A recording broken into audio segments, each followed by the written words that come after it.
اس میں ایک بات انتہائی اہم ہے، جو بیان جو میں لے کے چلنا چاہ رہا تھا، یہ تو ساری تمہید ہے، اس بیان کی تمہید ہے. آگے بیان ابھی شروع ہوا نہیں ہے، لیکن میرے بیانات میں اکثر ایسے ہی ہوتا ہے، سارا ٹائم کس میں نکل جاتا ہے؟ تمہید میں. یہ جو صلاحیت پیدا ہوتی ہے نا انسان میں، اپنے کام کو فوکس کرے، دوسرے کے. وہ لطیفہ سن لیں دوبارہ، آپ سن کے بور ہو گئے ہوں گے، لیکن وہ بہت امپورٹنٹ ہے. وہ لطیفہ یہ ہے، ایک بوڑھے میاں انہوں نے دیکھا کسی بچے کو سگریٹ پی رہا ہے، تو بچے کو جا کے بولا، بیٹا سگریٹ پینے سے انسان کی عمر کم ہو جاتی ہے. بچے نے کہا کہ میرے دادا کی عمر تو 100 سال تھی. تو اس بوڑھے نے کہا کیا وہ سگریٹ پیتے تھے؟ اس نے کہا نہیں، وہ دوسروں کے کام میں ٹانگ نہیں اڑاتے تھے. جو سگریٹ پی رہا ہوتا تھا نا اس کو پینے دیتی. بچے کا غلط تھا الزام، کیونکہ بڑوں کی ذمہ داری ہے چھوٹوں کو سمجھائیں. میں اس سے یہ لیسن نہیں دے رہا کہ آپ بچوں کو روکیں نہیں سگریٹ سے، یہ بات غلط ہے. لیکن اس سے اتنی بات صحیح ہے کہ جو بھی دوسروں کے کاموں میں انٹرفیئر کرتا ہے نا، گھستا ہے، یہ غلط ہو رہا ہے، یہ صحیح جائے، تمہارا لینا دینا نہیں ہے یار. السلام علیکم سامعین، ہمارے چینل کو سبسکرائب کریں تاکہ ہر نئی آنے والی ویڈیو آپ تک پہنچ سکے. میرا معاملہ دیکھ لو، یہاں الفلاحیہ مسجد میں 20 سال سے میں امپلائی ہوں یہاں پہ. ان کو میں نے بولا ہے میں آپ کا ملازم نہیں ہوں، میں آپ کا باپ نہیں ہوں. ایک دفعہ مجھے کوئی بات کہتے ہیں، مجھے کہا نا پنجرا ہٹا لو، ایک دفعہ کہا میں نے پورا یہاں سے سیٹ اپ کیا کر دیا.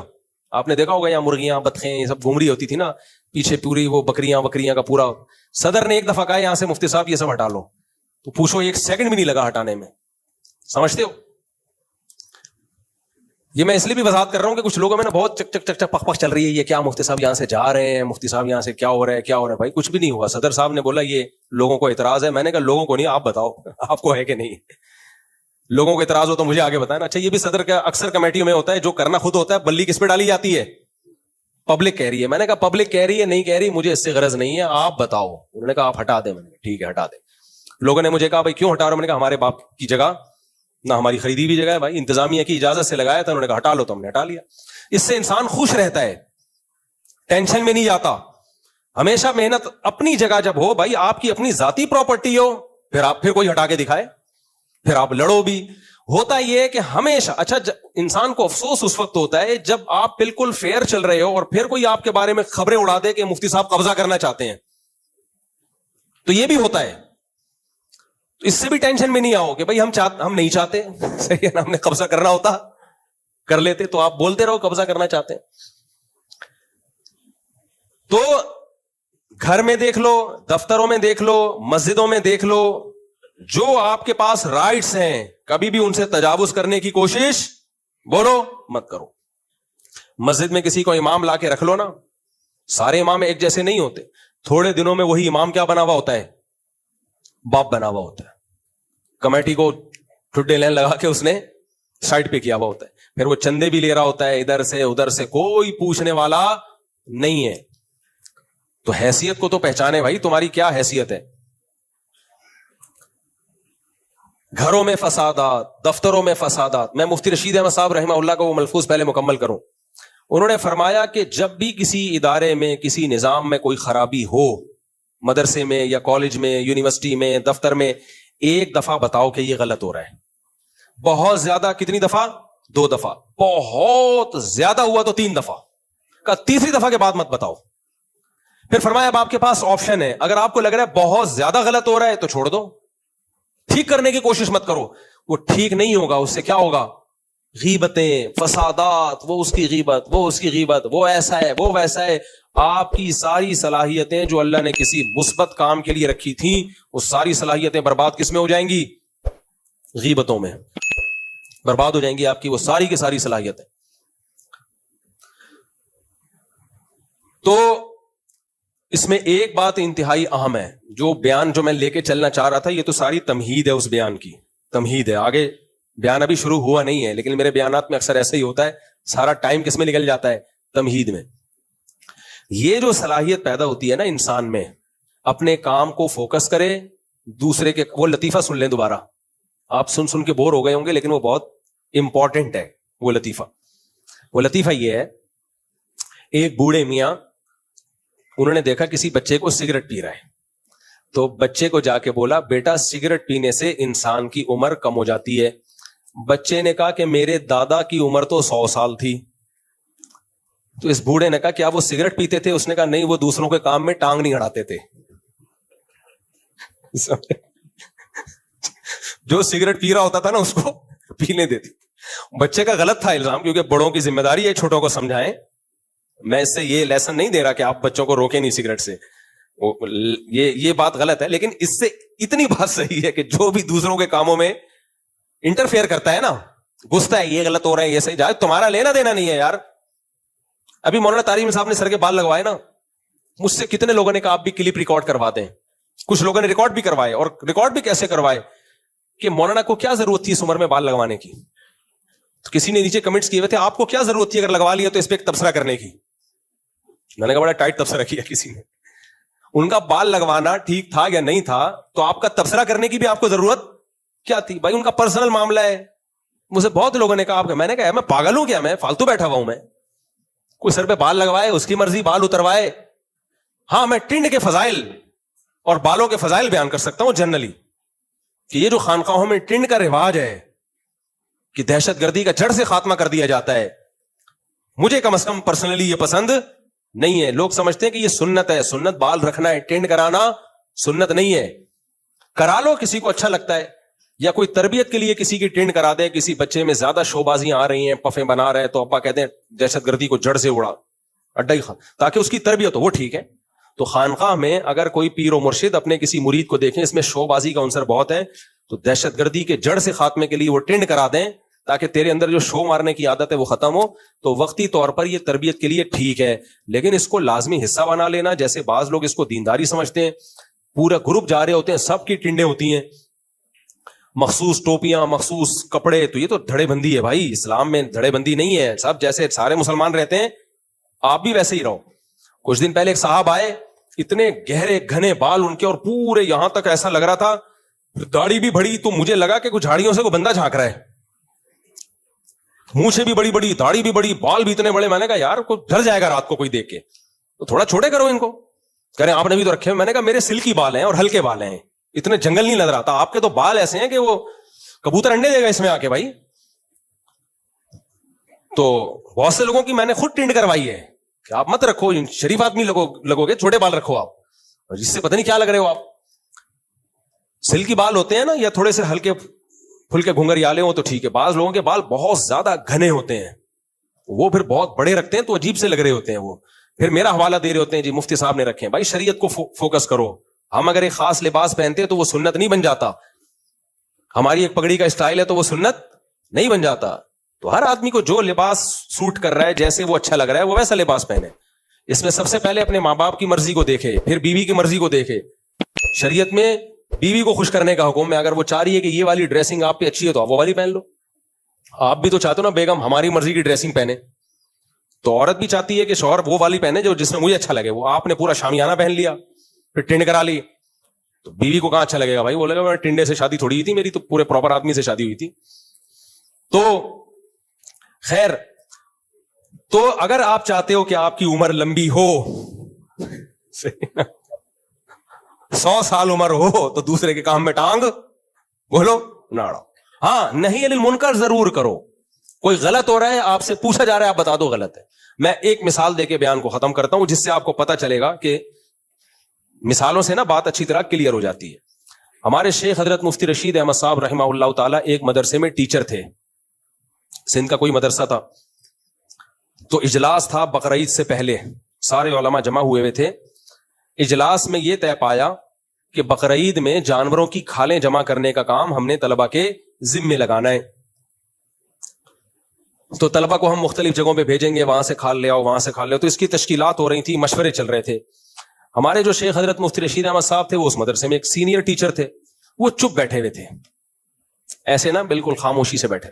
مشورے چل رہے ہیں, اس کو فلاں جگہ بھیجو, اس کو یہ بھیجو, اس کو یوں کرو, اس کو یوں کرو, پوری بحث ہو رہی ہے. حضرت چپ. کافی دیر بعد کسی نے پوچھا کہ حضرت آپ کی کیا رائے ہے اس بارے میں, کس کی کہاں تشکیل ہونی چاہیے؟ حضرت نے فرمایا میں اس عمل کو جائز ہی نہیں سمجھتا, بس چپ. یعنی طلبہ کو اس طرح سے کھالیں لینے کے لیے بھیجنا, اس سے دین کے علم کی حضرت کے خیال میں توہین ہے. یہ چندہ مانگنے کا یہ طریقہ مناسب نہیں ہے. حضرت کی یہ رائے تھی. کہ طلبہ جائیں لوگوں کے گھروں سے کھالیں لے کے آئیں. ہمارے حضرت کا استغنا ایسے تھا کہ ایک آدمی نے فون کیا کہ حضرت میں نے جانور ذبح کیا ہے تو اس کی کھال جو ہے نا, کھال کے لیے کوئی بندہ بھیج دیں آپ. حضرت نے فرمایا خود ہی بندے بن جائیں تھوڑی دیر کے لیے. یعنی حضرت کو اس پہ غصہ آتا تھا کہ ہم یار ہم کو اس کام کے لیے رہ گئے, تمہارے یہاں سے گھر سے جا کے کھالیں اٹھا کے لائیں. یہ علماء کے وقار کے خلاف ہے. تو حضرت کا خیال یہ تھا کہ یہ جو طالب علم ہیں یہ بھی کب عالم بنیں گے تو یہ ان کے وقار کے خلاف ہے. ان کو ایسے ذلت والے کاموں میں لگایا تو ان کی مینٹلی گروتھ نہیں ہوگی. یہ چھوٹے کے چھوٹے ہر وقت پھر یہی رہے گا, وہاں سے بکرے کی کھال مل جائے, وہاں سے دمبے کی کھال مل جائے, وہاں سے جو ہے نا 5 روپے مل جائے, وہاں سے 10 روپے مل جائے. حضرت کی رائے تھی, وہ غلط بھی ہو سکتی ہے. تو حضرت کا استغنا یہ تھا کہ یہ طریقہ ٹھیک نہیں ہے. بھائی چندہ مانگنا ہے تو آپ ایک پروگرام کریں, اس میں چلائیں کہ بھائی ہمارے یہ مصارف ہیں جو حضرات دینا چاہتے ہیں دیں, نہیں دینا چاہتے تو دفاع ہو. کیا خیال ہے؟ یہ نہ کہیں دفاع ہو, لیکن مطلب یہی ہے دینا دو ورنہ پتلی گلی سے نکلو. جتنے ہمارے پاس وسائل ہوں گے ہم کام کریں گے, جو وسائل نہیں ہوں گے تو نہیں کریں گے کام. لیکن عزت کو داؤ پہ نہ لگایا جائے. تو حضرت چپ بیٹھے ہوئے تھے. حضرت فرماتے ہیں جب مجھ سے پوچھا آپ کوئی مشورہ دیں تو میں نے کہا کہ میں تو اس کو جائز ہی نہیں سمجھتا. تو جس نے پوچھا اس نے کہا میرا بھی یہی خیال تھا, آپ اس لیے چپ ہیں. بس اس کے بعد سب نے مشورے شروع کر دی.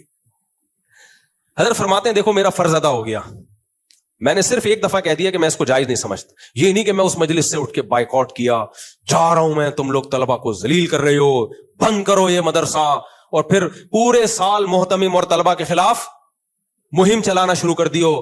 بھائی ایسا نہیں ہوتا. آپ وہ مدرسہ چھوڑ کے کہیں اور جاؤ گے, ہو سکتا ہے وہاں یہ والی خرابی نہ ہو, کوئی دوسری گڑبڑ ہو, کسی اور ادارے میں جاؤ گے. حضرت فرماتے تھے اس طرح لوگ مدرسے تبدیل کرتے ہیں, آخر میں کہتے ہیں سارے ادارے ایسے ہی ہیں, میں اپنا ادارہ بناؤں گا. پھر حضرت نے نام لے لے کے بتائے تھے ان اداروں کے, میں تو نہیں بتا سکتا. کہا پھر انہوں نے ادارے بنائے کہ ہم سب سے اچھا بنائیں گے, بنایا ایسا جو سب سے بدتر تھا. نہیں آئی بات سمجھ میں؟ یہ والے ٹھیک نہیں ہے, میں ٹھیک بناؤں گا. تو جو بنایا نا وہ ایسا تھا کہ وہ بالکل ہی کسی کام کا نہیں تھا وہ. تو اس لیے اجتماعی نظم میں کچھ نہ کچھ آڑا ترچھا ہوتا ہے. آپ کا کام ہے مفتی رشید احمد صاحب رحمۃ اللہ علیہ کی طرح ایک دفعہ بتا دیں کہ یہ ٹھیک نہیں ہے, بس آپ کا فرض کیا ہو گیا ادا, پتلی گلی سے نکلنے آپ. لیکن کہاں بھائی ایسا تحمل مارکیٹ میں نہیں ہے. ہر آدمی فنٹر بنا ہوا ہے اور ہر آدمی بس, ہاں کچھ غلطیاں ایسی ہوتی ہیں جو آپ کے لیے قابل برداشت نہیں ہوتی. اس کا پھر طریقہ یہ ہے کہ 2-3 دفعہ بتا دو, مان جائیں ٹھیک ہے, نہیں تو پھر جگہ چھوڑ دو. آپ بولے بھائی پھر اب یہ میرے لیے برداشت سے کیا ہو گیا ہے, باہر ہو گیا. مثال کے طور پر اس کی بھی ایک مثال دوں. ہمارے حضرت مفتی رشید احمد صاحب کو ایک کتاب دی گئی پڑھانے کے لیے مدرسے میں. حضرت کا خیال یہ تھا کہ یہ کتاب جو ہے یہ ٹھیک نہیں ہے, یہ نہیں ہونی چاہیے مدرسے میں, اس کا کوئی فائدہ نہیں ہے, ٹائم ویسٹنگ ہے. اب بار بار جب اصرار کیا گیا تو حضرت نے فرمایا میں نہیں پڑھا سکتا, مجھے آپ نکال دیں یہاں سے, میں یہ نہیں پڑھا سکتا, یہ میرے میں استطاعت نہیں ہے اس کے پڑھانے کی. میں سمجھتا ہوں پورے سال میرا بھی ٹائم ضائع ہوگا اور طلبہ کا بھی ٹائم ضائع ہوگا. تو جب میں کتاب کو صحیح نہیں سمجھتا, مجھے کسی اور کو دے دے تو میں چپ بیٹھا رہوں گا. یہ نہیں ہوگا کہ کوئی اور پڑھائے تو میں طلبہ کا دماغ خراب کروں, یہ کتاب فضول ہے, پھر اس سے نظام خراب ہوتا ہے. اس کی مثال ہے باس نے آپ کے ذمے کوئی ایسا کام لگا دیا, اب وہ کام آپ کی مزاج کے سے. ہمارے ایک دوست تھے, انہوں نے کیا کیا, ان کے ہاں ایک ڈرائیور تھا, اس ملازم کو انہوں نے ڈرائیونگ کے کام سے نکال کے کسی ایسے کام میں لگا دیا جو تھوڑا سا ذلت والا کام تھا. جو سمجھو گٹر صاف کرنے پر لگا دیا. فرض کرو کام کوئی اور تھا لیکن میں اس کی ڈیٹیل میں نہیں جاؤں گا. اس کا میٹر گھوم گیا, یار میں ڈرائیونگ کرتا تھا, مجھے بنگی والا کام میرے ذمہ لگا دیا. تو وہ کیا ہوا ہے ان کے, یعنی یوں سمجھیں کہ قتل پہ جا کے معاملہ ختم ہوا ہے, اتنی دشمنیاں بڑی ہیں. اب بھائی تو باس کو تو نے قتل کر دیا, اس سے بہتر نہیں تھا تو ریزائن دے دیتا کہ سر میں یہ کام نہیں کر سکتا.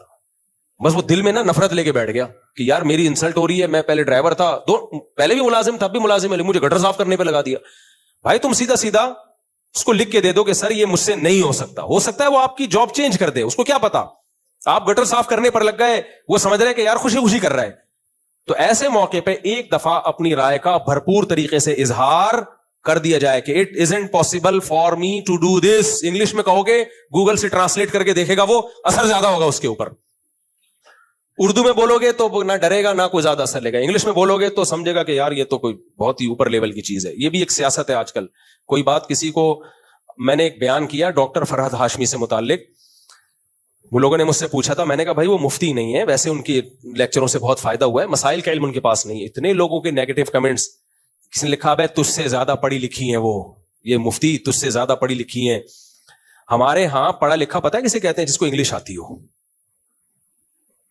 میں نہیں کہہ رہا کہ میں ان سے بڑا عالم ہوں, لیکن آپ کسی پہ الزام لگانے سے پہلے ڈاکٹر فرحت ہاشمیہ سے بولا آپ نے کون سی یونیورسٹی میں عربی پڑھی ہے, تفسیر پڑھی ہے, فقہ پڑھا ہے, پراپر وے میں کہاں سے پڑھا ہے فقہ؟